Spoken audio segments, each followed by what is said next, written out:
हर हर महादेव साथियों, अरविंद केजरीवाल और आम आदमी पार्टी का जितनी तेजी से इस हिंदुस्तान में जितनी तेजी से ये नाम लोकप्रिय हुआ और आम आदमी पार्टी लोकप्रिय हुई, उतनी ही तेजी से ये अब पतन की ओर जारी है। इसका नामो निशान मिट रहा है पूरे हिंदुस्तान से, क्योंकि लोगों का इस आम आदमी पार्टी से अब भरोसा उठता जा रहा है। जिस काम के लिए ये आम आदमी पार्टी का गठन हुआ था, अरविंद केजरीवाल को जाना जाता था, उन्होंने उस काम को ठंडे बस्ते में डाल दिया हुआ है। और ये भी जैसे और पार्टियां हैं उनकी तरह ही होगी हुई है। इनका पहले एक ही मोटो था, एक ही उद्देश्य था जब ये शुरू में नए इस पार्टी का गठन हुआ था कि इस देश से भ्रष्टाचार का पूर्ण विनाश करना, भ्रष्टाचार को, करप्शन को जड़ से खत्म करना, भ्रष्टाचार के खिलाफ जीरो टॉलरेंस की नीति अपनाना। अब इन्होंने धीरे धीरे बाद में इन्होंने इस नीति को, इस जीरो टॉलरेंस नीति को, करप्शन को ठंडे बस्ते में डाल दिया और खुद ही करप्शन करके करप्शन के मामलों में जेल यात्रा कराए। 2011 में अन्ना आंदोलन के दौरान, अन्ना हजारे आंदोलन के दौरान जब उन्होंने भ्रष्टाचार के विरुद्ध आंदोलन चलाया था, भूख हड़ताल पर बैठे थे, तब अरविंद केजरीवाल काफ़ी लोकप्रिय हुए थे। तब वो भी अन्ना हजारे के आंदोलन में शामिल हुए थे। अरविंद केजरीवाल, कुमार विश्वास, कपिल मिश्रा बाद में बीजेपी में शामिल हो गया था, मनीष सिसोदिया, ऐसे कई नाम थे।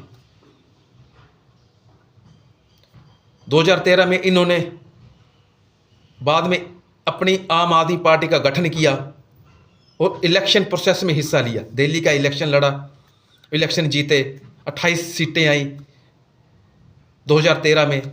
तब इन्होंने बोला था मैं किसी भ्रष्टाचारियों के साथ हाथ नहीं मिलाऊंगा। तब इन्होंने, अन्ना हजारे और अरविंद केजरीवाल ने इलेक्शन से पहले कई भ्रष्ट मंत्रियों की सूची तैयार की थी। उनमें सबसे ऊपर नाम था लालू प्रसाद यादव, मुलायम सिंह यादव, शरद पवार, बीजेपी का कर्नाटका से CM, ex CM Yediyurappa, Suresh Kalmadi जो कॉमनवेल्थ गेम्स के घोटाले में फंसा हुआ है, 2G स्पेक्ट्रम घोटाला, ए राजा, कनिमोजी, सौत से डीएमके के लीडर प्रकाश सिंह बादल, ये सभी जितने भी नाम गिनाए, इन सभी के ऊपर आय से अधिक संपत्ति के मामले, कईयों के ऊपर चारा घोटाले के मामले चले हुए हैं। कई मिनिस्टर को, सीएम को, एक्स सीएम को सजा भी मिल चुकी है सुप्रीम कोर्ट से, और कई तो मेडिकल लीव लेकर पैरोल पर आराम से घर पर ही बैठे हुए हैं। कहने को तो उनको सजा मिली हुई है, जैसे लालू प्रसाद यादव हुआ, कहने को तो उनको सजा मिली हुई है, पर वो घर में आराम से रह रहे हैं। इनके विरुद्ध ये पॉपुलर हुए थे। उनका कहना था कि जिनको सजा हो चुकी है वो जेल में रहेंगे। इनके विरुद्ध जीरो टॉलरेंस की नीति अपनाने पर जोर दिया था अरविंद केजरीवाल ने। तो 2013 में इसने आम आदमी पार्टी का गठन किया। इसका कहना था कि यदि भ्रष्टाचार को दूर करना है तो पावर हाथ में होनी चाहिए, इलेक्शन लड़ना होगा हमें, तभी हम भ्रष्टाचार को दूर कर सकते हैं। तब इसने आम आदमी पार्टी का गठन किया और इलेक्शन प्रोसेस में हिस्सा लिया। 2013 में दिल्ली असेंबली के इलेक्शन हुए। 70 के लगभग दिल्ली विधानसभा की सीटें हैं, इसको करीब 28 सीटें प्राप्त हुई 2013 में। तब इसका मुख्य मुद्दा था कि भ्रष्टाचार को दूर करना और कांग्रेस के कई भ्रष्ट मंत्रियों को जेल में डालना, उनकी संपत्ति को सीज करना। 28 सीटें इसको मिली। जिस कांग्रेस पार्टी को भ्रष्ट बताता था, उसी कांग्रेस पार्टी से इसने सपोर्ट ले लिया सरकार बनाने के लिए। यह इसके जीवन की सबसे पहली गलती थी। इसने वायदा किया था जैसे ही मेरी सरकार बनेगी मैं लोकपाल विधेयक लेके आऊंगा। न लोकपाल विधेयक आया, 49 डे सरकार रही, कांग्रेस ने सपोर्ट वापस ले लिया और सरकार गिर गई। दूसरी टर्म में फिर इलेक्शन हुए, फिर इसकी सरकार आई, तब इसको 62 के करीब सीट्स मिली, फुल मेजोरिटी में आया। तब भी इसने कोई काम नहीं किया। तब ये मोदी गवर्नमेंट, तब सेंटर में मोदी की सरकार थी, उसके साथ ही इसका टकराव जारी रहा, या लेफ्टिनेंट गवर्नर के साथ, एलजी उपराज्यपाल दिल्ली का, उसके साथ ही इसका लड़ाई झगड़ा मेरे को ये एलजी काम नहीं करने देता, मेरी फाइल पर साइन नहीं करने देता, या मोदी हमें काम नहीं करने दे रहा। यही काम इसका लगा रहा और एक एक करके इसके सारे मिनिस्टर भ्रष्टाचार के आरोपों में, डोमेस्टिक वायलेंस के आरोपों में जेल जाते रहे। और ये इल्ज़ाम लगाता रहा कि ये ईडी, मोदी के कहने पर ईडी हमारे मिनिस्टर को गिरफ्तार कर रही है। इसका एक मिनिस्टर हेल्थ मिनिस्टर था, सत्येंद्र जैन, उसको ईडी ने गिरफ्तार किया मनी लॉन्ड्रिंग के केस में। 3 या 4 करोड़ कैश उसके घर से मिला, सोने के बिस्कुट मिले 2 या 3 किलो और कई और सामान मिला। इसको बर्खास्त करना चाहिए था उस मिनिस्टर को, उसके विरुद्ध कठोर से कठोर कार्रवाई करनी चाहिए थी, पर इसने उस मिनिस्टर का साथ दिया और ईडी पर ही इल्जाम लगा दिया और मोदी गवर्नमेंट पर। इससे लोगों का विश्वास इस पर थोड़ा कम होना स्टार्ट हो गया। ये इसके जीवन की दूसरी बड़ी गलती थी। अमानतुल्लाह खान, ताहिर हुसैन, सोमनाथ भारती, ये सारे एक एक करके भ्रष्टाचार या डोमेस्टिक वायलेंस के केस में जेल जाते रहे। तीसरी बार भी इसकी सरकार आ गई अरविंद केजरीवाल की। तब इसने भ्रष्टाचार के मुद्दे को धीरे धीरे ठंडे बस्ते में डालना स्टार्ट कर दिया। तब इसने फ्री बीज, सब कुछ फ्री, बिजली फ्री, पानी फ्री। तो लोगों को आप प्लानिंग तो बताओ। आप सब कुछ फ्री कर दोगे तो रेवेन्यू कहां से जनरेट करोगे? वो प्लानिंग तो बताओ कि यहां से पैसा आएगा तो मैं फ्री दे दूंगा। तो धीरे धीरे लोगों का विश्वास इस पर कम होना शुरू हो गया।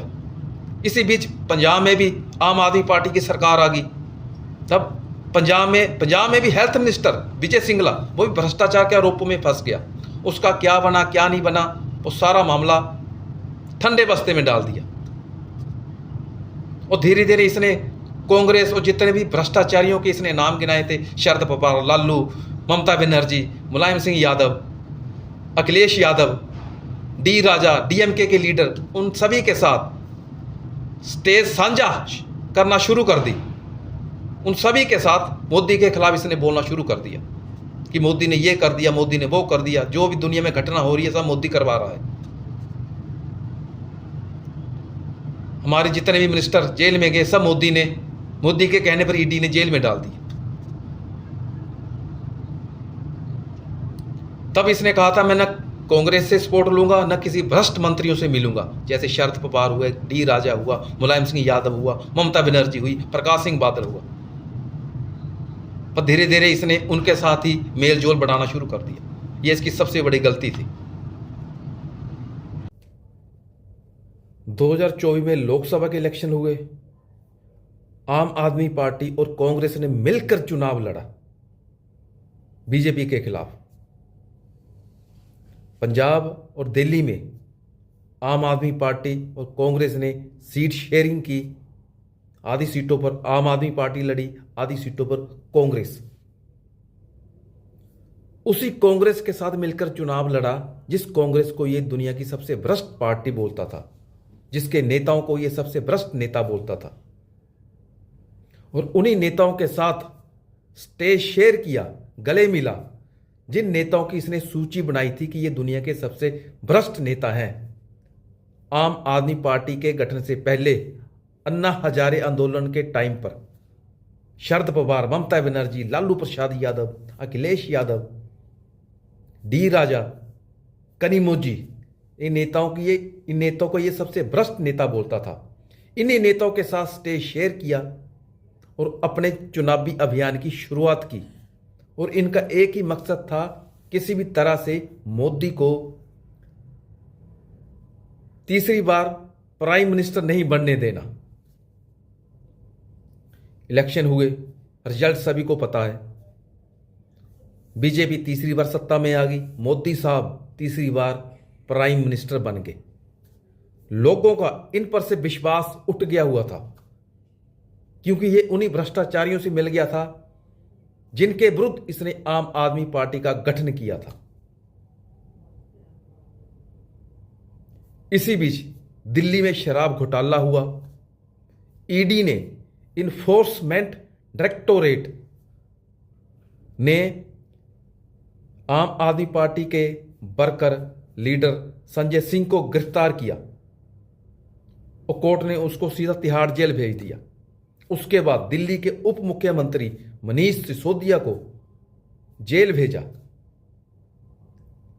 उसके बाद ईडी ने दिल्ली के मुख्यमंत्री अरविंद केजरीवाल को गिरफ्तार किया शराब घोटाले में। कोर्ट ने उसको भी सीधा तिहाड़ जेल भेजा और अरविंद केजरीवाल ने इस्तीफा नहीं दिया। मुख्यमंत्री रहते हुए वो तिहाड़ जेल गए।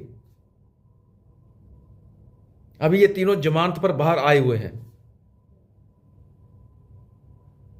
अरविंद केजरीवाल का कहना है ये ईडी और सीबीआई वाले मोदी के कहने पर हमें झूठे भ्रष्टाचार के केसों में फंसा रहे हैं। आम आदमी पार्टी के गठन से पहले अन्ना हजारे आंदोलन के समय यह कहता था कि सरकार ईडी और सीबीआई को खुलकर काम नहीं करने देती। ईडी और सीबीआई वाले कोई काम नहीं करते, ये मुफ्त की तनख्वाह ले रहे हैं। ईडी और सीबीआई वालों को, भ्रष्टाचारियों को जेलों में ठूस देना चाहिए। उनकी संपत्ति को, उनके बैंक अकाउंट को फ्रीज कर देना चाहिए ईडी वालों को। और जब ईडी वालों ने भ्रष्टाचार के आरोप में अरविंद केजरीवाल और उसकी आधी कैबिनेट को गिरफ्तार करके तिहाड़ जेल में ठोका, तब कह रहा है कि ये ईडी वाले मोदी के कहने पर काम कर रहे हैं, हमें परेशान कर रहे हैं।